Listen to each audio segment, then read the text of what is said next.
But, Prof, did you cite the situation in Zambia, for example, but there are those who argue that this government doesn't have the luxury of time, really. It needs to help us get out of this mess as soon as possible. And so there are those who try to justify government's posturing by saying that they may not be the same scenarios. No. You know what? That is the wrong understanding of how the IMF works.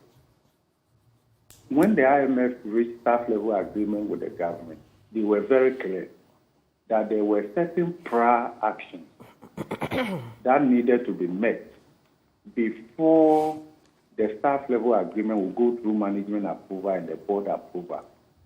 In fact, one of the prior actions, hello? I can hear you, Prof. Yeah, one of the prior actions was fulfilled just last week. One of the prior actions was actually the audit of the COVID-19 expenditure. So you can see that report is out now. You know why? Because the IMF insisted. Because if you remember, Parliament has been asking for the audit of COVID-19 expenditure, okay, instigated by the minority in Parliament, but the government has said no.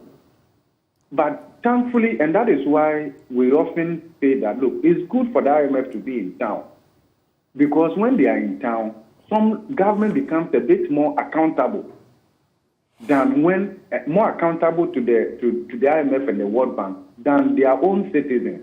So as you can see right now, on the insistence of the IMF, government had to oblige to the audit of the COVID-19 expenditure. The results of that is what was published last week.